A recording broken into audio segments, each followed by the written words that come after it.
All right, back on the Bossman Show, part two with Mayree here. We had some, you know, issues with the technology, but that happens. Negroes won't let you be great. I get it, but we back. She was giving you a background about her and her previous job, her background, on her narrative, because having the code switch, talk differently to be around people that just don't look like her, it's not cool. Now talking about show block people, code switching, how I'm against it. But she had to deal with it in her office place, and it cost her to say, "Hey, nah, I'm good. I gotta be myself now." So I'm gonna tell your story, Mayree, because I don't want to tell it for you. The floor is yours. All right. Well, really, I was just saying, owning your narrative. I had a woman reach out to me, Black woman from HR, and tell me, own the narrative. You can walk away from this situation. You can allow them to fire you. And so I did. I resigned, but I found myself begging for the job because I was married to the idea that I needed this job. Like, it was my first job that I felt like was the big girl job. And I've had a lot of prominent corporate jobs, but like this one, I was like, this is the one, like, this is it. I'm going to grow with this company. I'm going to become a director of operations. It's going to be great. And that was not the case. So I was really heartbroken because I thought I finally found the company I was going to grow with for years and things like that. But because I never wanted to really just be an entrepreneur. That was not, I just wanted some extra money, you know what I mean? And to have fun, bring women together, help women out. But I wasn't trying to be, a business mogul or anything like that. But being pushed out of that situation pushed me into really believing in myself and understanding the gift that I have as far as helping other women or other people, excel in their career. Like you said earlier, LinkedIn has been a huge component when it comes to setting my clients apart from other applicants. The way that I craft resumes, the years of experience I have in doing so, is why I charge what I charge, by the way, but it's my years of experience and just learning different trends. And then also the time that I take to study, to read up on what's going on, what our recruiters looking for these days. It's always, I'm always learning, investing in books. Like, I spend a lot of money on books. But yeah, that's really just the point that I was making, was just like in corporate America, as Black people, a lot of times we automatically give leadership, HR, whomever, our power. We don't assume that we have power, and we do. And so I try to let people that I come in contact with know that, for example, negotiating your compensation is just not your hourly rate. A lot of times we get stuck on that, but compensation is your benefits package. It's your perks. And a lot of times people don't know what those are. So that's my job, is just explaining to you what that looks like in ways that you can advance yourself. It's funny you say that, because I do my own contracts and I have a buyout. And if I get fired, I'm set for life. So when you threaten me with termination, please do. And you owe me that money 60 days after you fire me. It'll change my life forever. Yeah. And they know it's hard line, it's airtight, because they had to agree to it. This is what tell me they needed me, obviously. They agreed to it. Yeah. And so that's another thing, just like contracts. I didn't always operate on contracts because I was just doing this as a one-off. But as I've gotten, more clientele, businesses picked up, I've definitely learned to put things in writing and be very specific about those things, the scope of work especially. I'll never forget one of my first resumes that I did for someone who I didn't know personally, someone I was acquainted with, but really was a friend of a friend. I did their resume, great resume. If I looked at it now, I probably would be like, ooh, girl, this some stuff you would change. But for what it was at the time, it was a great resume. It was $150. And the reason was because I put a lot of time and effort in research into crafting this resume for this person. And I think she was in the medical field, which is not, I'm not in the medical field. So of course I had to do a lot of research. But the template was not editable. And so I didn't communicate that because I didn't realize that I had to, because I felt like, look at your resume and look at what I did to your resume. and the time I put in, $150 should be nothing. But to them, it was a problem because they couldn't edit it. So that was something that I learned really early on, was give out all the information that you can think that your client may object to, and also put everything in writing so that they have a scope of work to refer back to. No doubt. And you said you love Black history and Black. Y'all know about Robert Church and Church Parkway on Beale Street, how the man that saved Memphis after all the diseases in Memphis, the yellow fever, all that stuff. That Black man, and he was light bright, but he ran around Memphis is Memphis right now. Without Robert Church, it would be no Memphis as it is right now. Now, I know the name, but I can't say that I know the story associated with, so I'm gonna have to look that up. On Beale Street on the non-tourist side, Church Park. Mm-hmm. Okay. Yeah. Robert Church, that's the man's name out there. That's why I know the name, because I've seen the sign. Yeah, on the non-tourist side, where I park on Gayoso or on the other side of Beale Street to go to Grizzly game.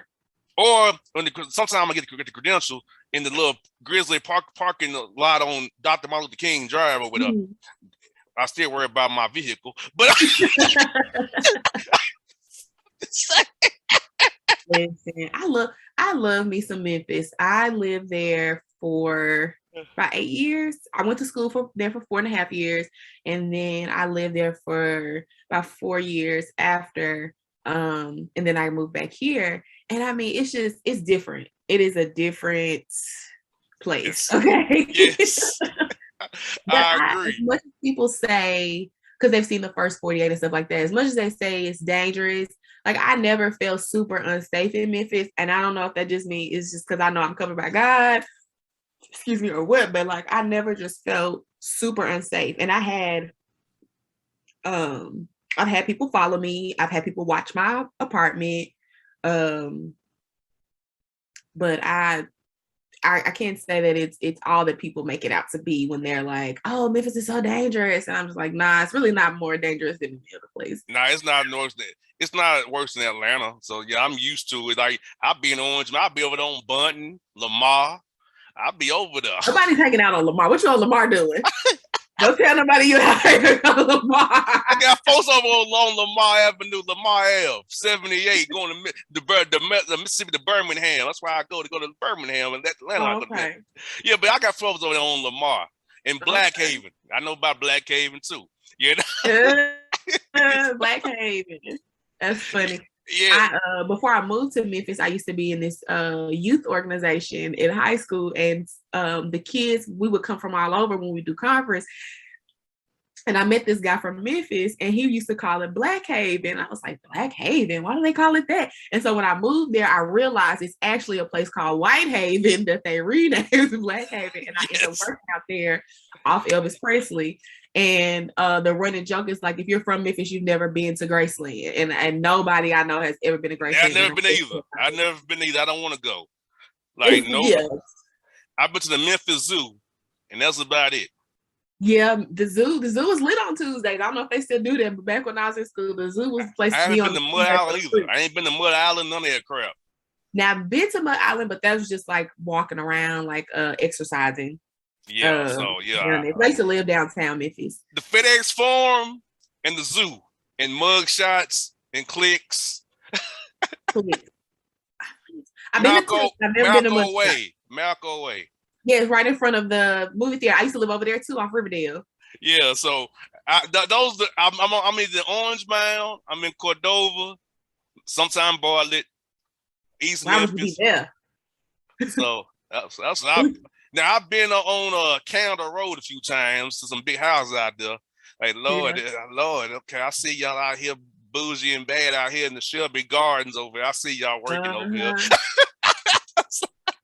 Memphis definitely has the favorite part for me about Memphis is Christmas time, where I used to live off Poplar, close to Census, actually across the street from Census. So if you would go down the back way in our neighborhood towards the school, and go down, I think it's Central, you would see all the beautiful, like the bigger homes have like professional decorators, like so their yards would be doing all the Christmas lights and all that kind of stuff, and going down like I think it's Walnut Grove area. You see all the pretty Christmas Yeah, I lights. see the deer too in Walnut Grove. The deer on Walnut Grove too. The deer Yeah, be yeah. the deer be deep on Walnut Grove at Yeah, they nighttime. do. That's the thing. Like, look, I used to be on the radio at 7:30 on Jackson Street, by the graveyard over there. Yeah, I used to work out there too. I worked a little bit everywhere. Worked or lived a little bit everywhere in Memphis. I mostly lived in North Memphis though, so I lived on one end of Cleveland and then the other. So right behind Central High School. Don't end up with 201 Poplar. That's all I got to tell people.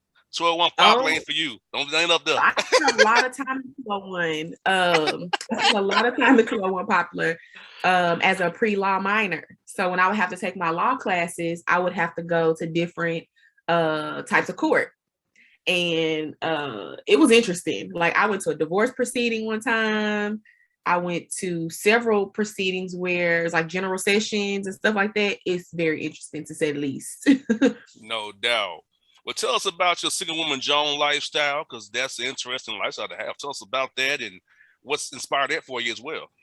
Well, single woman Joan actually started when it was a phrase I coined when I was in my last year of college. I had moved into my own apartment and I had lived off campus for a while. I had a roommate who was a guy.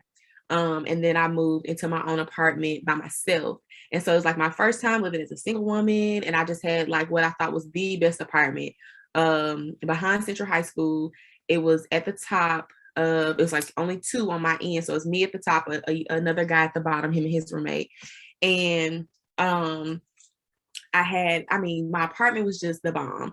And so everybody would say, like, most college students, their apartment looks like a college student's apartment. Mine looked like a home, and it's very grown up. And so I just felt like I was living my best single woman life, like Sex in the City, girlfriends kind of thing. And so like I remember calling my mom one day, just like on the weekend check-in or whatever. And she's like, "What you doing?" I was like, "Nothing, girl, getting my single woman Joan on. Joan could keep no man. I'm just living my single life." And so ever since then, I started calling this single woman Joan. And she was like my favorite character on Girlfriends. Of course, I wanted to be a lawyer and, all the things. And she was the friend out of all her friends who was like the most like put together financially.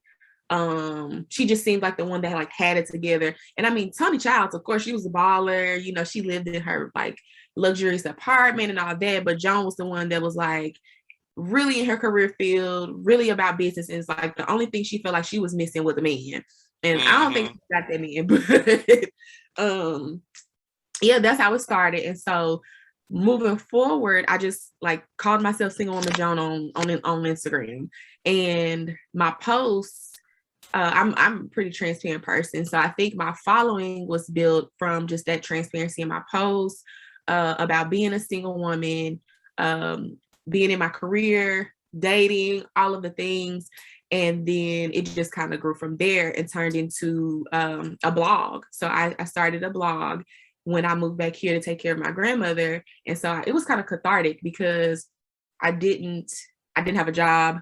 I was here with my grandmother who was, she had dementia. So I was adjusting to that. And I was 25 going on 26. So I didn't really know, like I was still very immature. I didn't know what that really was. And I don't know. So it was kind of like my escape. And then from there, like I said, I was working for the brokerage, just kind of doing resumes on the side. And then I started a newsletter, which then turned into events. And so then I was like, okay, I think this might be my wheelhouse. I'm in my bag now. So this when the Let's Link brunch started. So I started doing the Let's Link brunch, which were like no host events, meaning I didn't pay for it. I just I coordinated it, curated, got people together. And then whatever restaurant I would pick, and then just give people opportunity to network across, meet other women, meet other like-minded women who were interested in the things that they're interested in or interested in other things they may not know about. And that's really just kind of how it got going. I guess 2018 was the first brunch, and I did like a podcast theme. So it was like a talk show. So I was like giving you very much Nopra. Like I had a couch. I was the host. I had a couple guests or 3 guests, 2 guests and a co-host. That's what it was. 2 guests and a co-host. So I had someone come and record. So I had a bottom third with like my name and my little logo. It was really cool. And then from there, more that one I did host, but the other ones were no host. And then I just kept growing from there, just kept talking about the lifestyle, I had a group me at one time where we were just kind of chatting in and staying acquainted, but it was really mostly about linking other women with each other in a positive light. No doubt. I can respect them dearly because, you all need an outlet.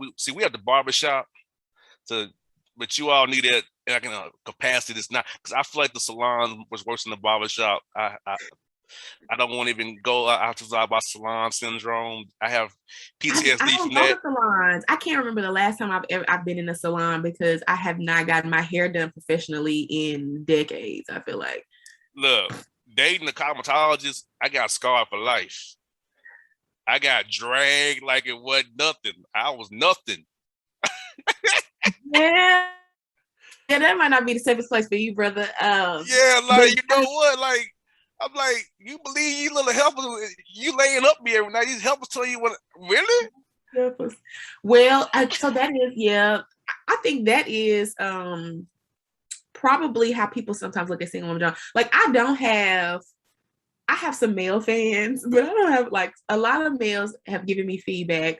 I won't say a lot. I'll say males that have been close to me have told me a lot. Well, you act like a man, or you act like a nigga. I get that a lot. And I'm just like, no, I'm just very direct. And y'all not used to women being that way. Actually, I prefer that. Like, some men do. A lot of men like, don't. Look, I can't read your mind. I'm not a Vaughn. I can't read your mind, baby. I know what you thinking. It ain't all right.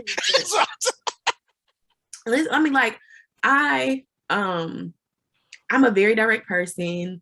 I do recognize that I won't say I'm tactless, but I have been. Like, I've grown to be, I've learned tact because I'm a very blunt person too. So I just think that a lot of men, they sometimes think that they're equipped to deal with someone being very direct, but then find out they're not. Like, I've been on podcasts with men that hasn't worked out because of that. I've had guests be disrespectful to me because I've asked them to call me my name, and I was just like, "Hey, my name's Mayree. You can call me that." And I've had a guy tell me, "No, you were supposed to say, could you please call me Mayree? My name is Mayree." And I was like, "No, I don't have to talk to you like that, nigga. My name Mayree. What you mean?" Exactly. Nah. So Man, look, I'm like this. You know how the church say, "Come as you are." Come as you are dealing with me, because I'm gonna be me coming to you. Right. And I'll say I'm an acquired taste. You can that's deal what I with was me, gonna say. I'm an acquired taste. It's no gray area with me. Either you like me or you don't. For sure. If I don't like you, you know it. What bothers people is that I don't care if you like me. Correct. I don't care if you like me. I do care how I present myself, just because I'm a professional. Like, that is one thing people know about me. And will tell you, I will definitely try to remain professional in any situation. But another thing that people know about me is I am not for play. Okay. So it's just finding the balance between those two personalities. Among all the other ones I have. But yeah, most definitely. But yeah, it's definitely about finding the balance between those two. Yeah, so I like this positivity, because I do feel like the salon is a place that we get dragged for no reason. And they bring that stuff home with them, and like, really? You lay with my ass every night. I think that men think that I'm the leader of the he-man, the she-man, woman haters club. I don't think you that, but I think some of them do have that mindset because they've been burnt by some sucker 20 years ago and still holding on to it. Yeah. And see, I'm of the mindset, like, when I gather women, 9 times out of 10, we really talk about men starting out. Now, the conversation will get there. It's usually some business, some empowerment, just something about yourself, It always ends there one spot, though. But it'll end up, we talking about men at some point. And so I think what men probably think about me based on my online persona, what they see that I post, is they'll say, like, I hate men, or I'm very hard on men, or I act like a man, act like a nigga, whatever they want to say. But I'm just direct, and I don't like bullshit. And a lot of things that some men qualify as feminine, to me, is really, you want me to be dumb, or you want me to be foolish. Like, you want me to accept things that I know I'm more, like, I'm deserving of more. So I think sometimes I do kind of struggle with, should I post this? Should I not post that? But then I'd be like, whatever. Because I certainly don't want men to think, like I say, I don't care what people think, because I don't take it personally, is what I mean. But I don't want men to think that that's what women come to my events or anything related to me and Single Woman Joan for, because I absolutely love men, especially Black men. My thing is just encouraging women to be the best versions of themselves, corporately and in the world, so that when you do meet a mate, you show up as your entire self, you know who you are, and you cannot be easily persuaded, but you also know how to, like, be a helpmate or be a supporter, and not always trying to be the boss. An adversary. I feel like I'll be an adversary, always competing. Because this is my thoughts, Mayree, is this. If we eventually want to be as one, right? Let's start taking our best parts together. Maybe your weakness is my strength, my weakness is your strength, and we can. But see, what I found out being the age I am, and that it's like it's like a competition. I'm like, we gotta come together eventually. We're gonna be together, right? Why are we competing against each other? Like, and see, I've dated men who have been in competition with me, and I didn't know. And I think sometimes they didn't even know. So that's been they insecure with themselves. That's why. Right, because they're insecure with themselves. But a lot of them have thought like, oh, I can handle Mayree. That's light work, but then find out, no, Mary's going to ask you questions that hold you accountable. Mary's going to, have some thought-provoking conversations with you. She's going to want to know, like, Joe. So, like, that's the point of contention for most of our relationships with men, is when I start asking questions, start holding you accountable, start saying, that don't really add up to me. Then that's when it's like, oh no, she knows too much. I'm gonna have to leave her alone. Those are brothers who have to play games. See, exactly. A Negro like me, I tell her, this is what you get. I am what I am. It's what you get. Okay. Look here. You have a corporate thug Negro. I'm a CTN, a corporate thug Negro. CTN. So look, I can be a thug and I can also go corporate and do other stuff. But when I'm off the Bossman show and the covering the media, I'm just JR from the hood. but I'm got myself together. You feel? Yeah. So. It's hard trying to. I don't know. It's hard because if you ask me, I'm married from the hood. Like, I'm me, pretty much the same me everywhere I go. I know that they're like, sometimes you do have to code switch. Sometimes you have to read the room and act accordingly. But for the most part, I'm just very down to earth, straightforward. But a lot of men that I've encountered, they think it's cool until it ain't. So. Those what I call beta males, weak men. Yes, beta males. I have had some beta males think that they were alpha males, so I have a guy friend. Shout out to Mike.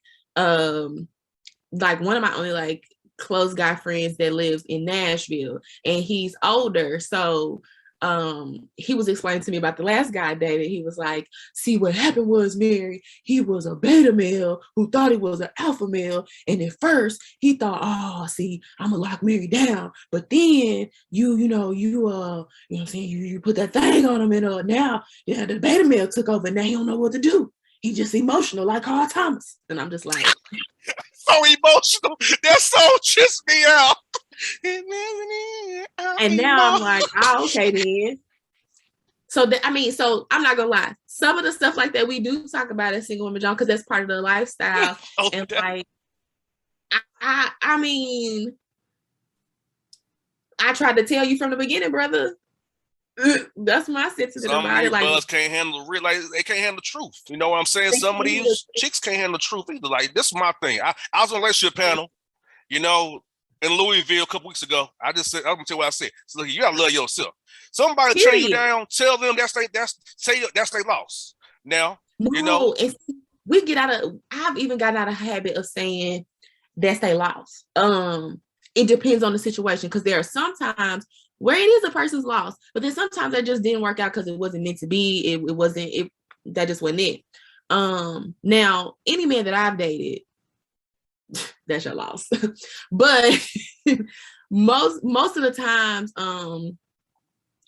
I don't automatically resign to saying, oh, that's that person's loss, because a lot of times we as women will say that, but you really wasn't no loss because sister, you had some issues.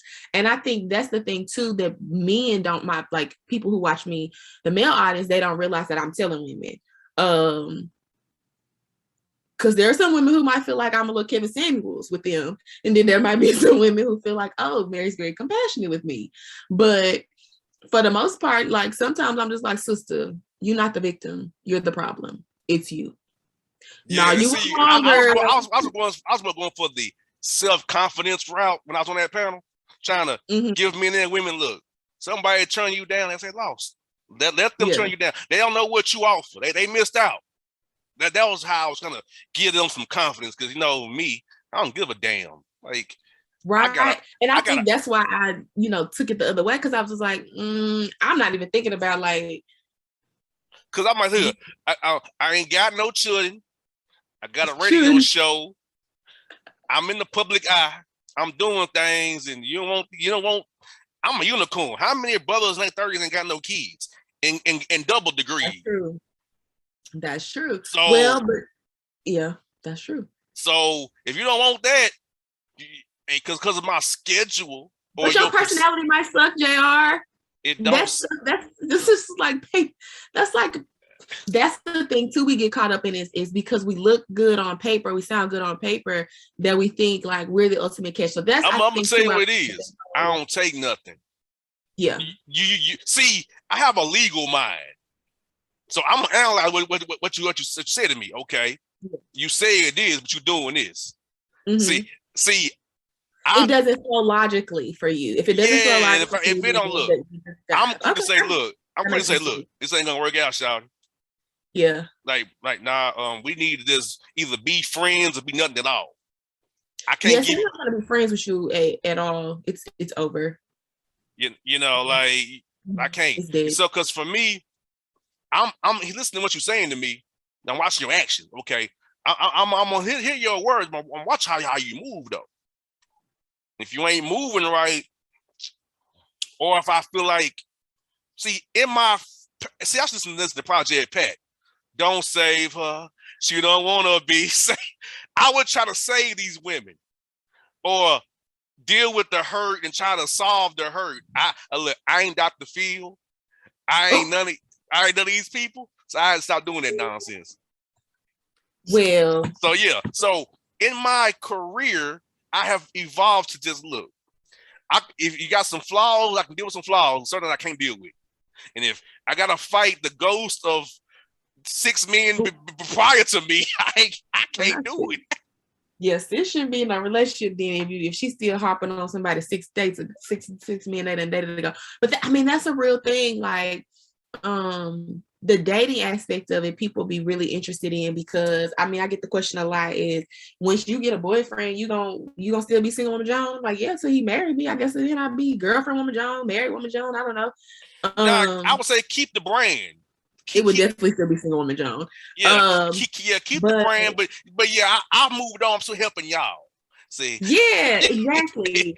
There is a blog I follow, or a page I follow on Instagram called I've Been That Girl Too. And a lot of it is super relatable situations that we've been in as women. A lot of it speaks to the parts of ourselves that we allow to stay, that make us allow things in relationships that we know we don't deserve, or stick around for things that we know that really don't align with us or our purpose. I'm all about empowering women to just be the best version and be their whole self. Because I believe once you know who you are and you are firm in who you believe yourself to be, you're like unshakable. Like you're not easily persuaded. And I've also dated some men who were easily persuaded. And if you are a person, that's crazy to me. Anybody can tell you anything, especially if they can tell you something over me. You know what I mean? And their opinion way more than mine. So I've dated men like that too, but that is another form of insecurity that I think sometimes women don't see, men and women, I'm gonna say women, men and women don't see, because there are some super easily impressionable women, and sometimes that works for men who prey on those type of women. But a lot of times, those types of women find themselves losing themselves in relationships with men too. You get so caught up in that other person because you know who you are, that everything is about them, and then you don't have a life outside of that person. No doubt. Before we wrap it up, tell the folks how to get at you on the Instagram, the Twitters, the Facebooks, and the LinkedIns before we get out of here tonight, here on the Bossman Show on your radio. Okay. Be hiding on Twitter. I don't really be on Twitter. But you can find me on Instagram at Single Woman Joan, Joan. You can also find me on Instagram at the with 2 E's _ visionary Mayree, Mayree, the double E's. You can find me on Facebook at the Visionary Mary, 2 E's as well. And then you can visit my website, www.singlewomanjoan.com. So those are all the ways you can get in touch with me, connect with me. Right now, I am booked and busy for the rest of September and probably part of October. So my schedule is closed on my website, but you're welcome to send me an email. That information is all over those pages I listed. You're welcome to send me an email for any inquiries, resumes, business consulting. I also do some booking for people, a myriad of things. So people call me Mayree the Solutionist. So if you have a problem, I likely can find you a solution. No doubt. Check it out, folks. It's JR with Mayree here on the Bossman Show. She'll be back for sure. We out.